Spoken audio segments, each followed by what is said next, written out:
So, pleasure to have you all here at the Morson Manchester Charity Golf Day. Just how has it been catching up with some old friends? Very good, because one or two I haven't seen for quite a few months in that, and of course Jed and I are going to be going around the buggy coaching everyone. We'll catch up with the excitement of it all. And just in terms of your success with Jed in the horse racing game, it's been absolutely incredible over the years. How would you compare that feeling, that winning feeling of a horse you've invested heavily in with Jed, compared to those glory days in football? Is it similar? No, it's a different thing altogether. I think that, well, my wife was in football. I mean, from I was a young kid right through to I was 71 years of age. So you can't that can't be replaced by winning a couple of horse races, you know. It's a different type of excitement, of course, because you're relaxed. Yeah, I'm not in control of what the jockey's doing or what the trainer's doing. Jed and I have to depend on a good trainer and a good jockey and a good horse. All three of you collectively, it's very important to surround yourself with like-minded, ambitious, serial winning people. How important is that to each of you personally, whichever avenue you're in life? In the horse racing world, obviously you surround yourself with Jed, very successful man in business. Paul Nicholls, extremely successful in horse racing. How important is that, all three of you? Well, I think that my time with Jed, we've always chosen the right trainer. We've always been selective in terms of the type of horse we've been buying, and they've all proved worthwhile.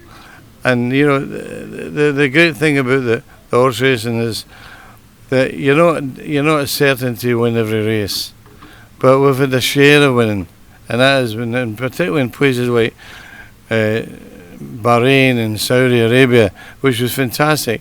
The excitement in these particular days was, you don't get it every day, and it's against the best horses in Europe.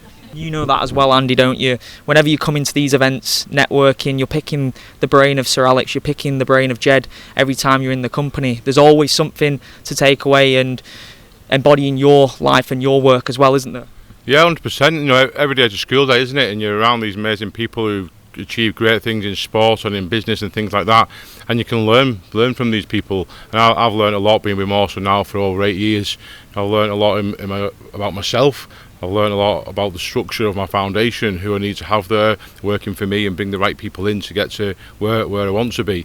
And obviously, climbing Mount Kilimanjaro, like I could have took some of my best friends, but they're not very good at climbing mountains. So I took a prosthetist with me, I took a physiotherapist with me, I took a consultant surgeon with me to give me the best possible chance of getting to the top of that mountain.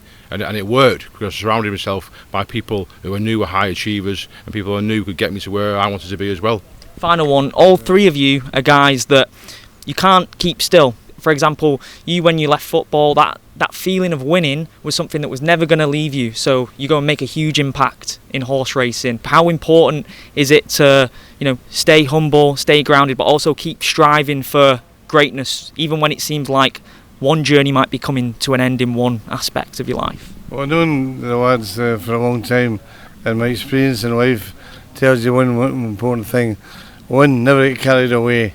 There's always a hurdle in front of you, and keeping your feet in the ground is a great quality. And the other thing I always say, if you're a hard-working person all your life, it's a fantastic talent. Completely agree. What would you both say? Yeah, I think it's the same for me. I'm always setting myself an immediate, middle-term and long-term goal. And I think you've always got something like you want to achieve, and always working towards that. And I say surrounding yourself by amazing people. But like I said, just staying humble.